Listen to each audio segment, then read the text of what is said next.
I rise today to object to a number of states that did not follow the constitutional requirement for selecting electors. Madam Speaker, this is something that is clear that our founding fathers debated about as a fundamental decision of how we choose our president.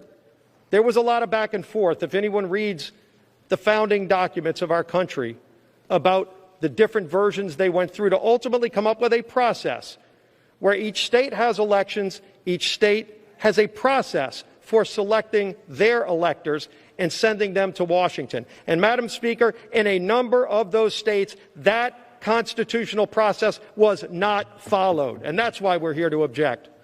If you look at what the requirement says, nowhere in Article 2, Section 1 does it give the Secretary of State of a state that ability. Nowhere does it give the governor that ability. Nowhere does it give a court that ability. It exclusively gives that ability to the legislatures. And in fact, in most states, that's the process that was followed. But for those states that this wasn't followed, unfortunately, this is not new. We've seen over and over again more states where the Democrat Party has gone in and selectively gone around this process. That has to end, Madam Speaker. We have to follow the constitutional process.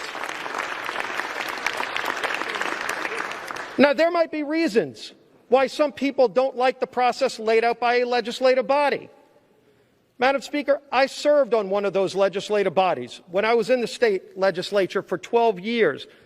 I served on the House and Governmental Affairs Committee where we wrote the laws for our state's elections. And I can tell you, when we had to make changes, those were extensively negotiated. We would have people on both sides come, Republicans and Democrats, Madam Speaker, would get together to work through those changes, any minute change, to how a precinct would function, to how a change would be made in the time of an election, signature requirements, all the many things that involve a clerk carrying out the duties in each parish, in our case. You would see people come and give testimony. Madam Speaker, both sides could come. Clerks of court were there in the hearing rooms. It was an open process, by the way, not behind closed doors in a smoke-filled room where somebody might want to bully a Secretary of State to get a different version that might benefit them or their party or their candidate. That's not what our founding fathers said is the process. Maybe it's how some people wanted to carry it out, but they laid out that process. And so when we would have to make those changes, they were in public view. They were heavily debated.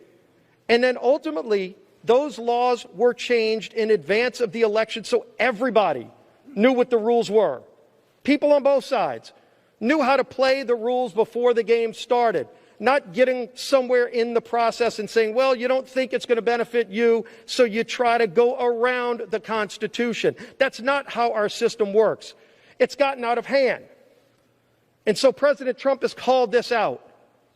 And President Trump has stood up to it. So many of us have stood up to it. And in fact, over 100 of my colleagues, Madam Speaker, asked the Supreme Court to address this problem just a few weeks ago. And unfortunately, the court chose to punt. They didn't answer it one way or the other. They didn't want to get in the middle of this discussion. We don't have that luxury today. We have to discuss this. We have to fix this. In fact, on our first full day of this Congress, many of us brought legislation onto the House floor to start fixing the problems with our elections, to restore integrity to the election process, which has been lost by so many millions of Americans. And we had a vote. Every single Republican voted to reform the process.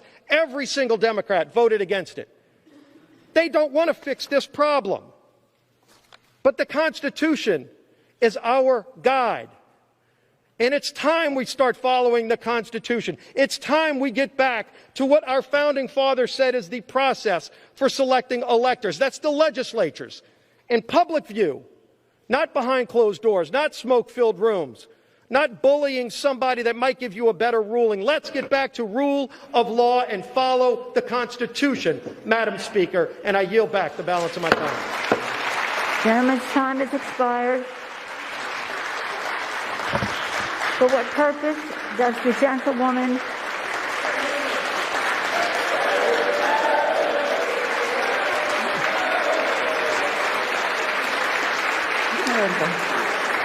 It's Eleanor. I thought it was James.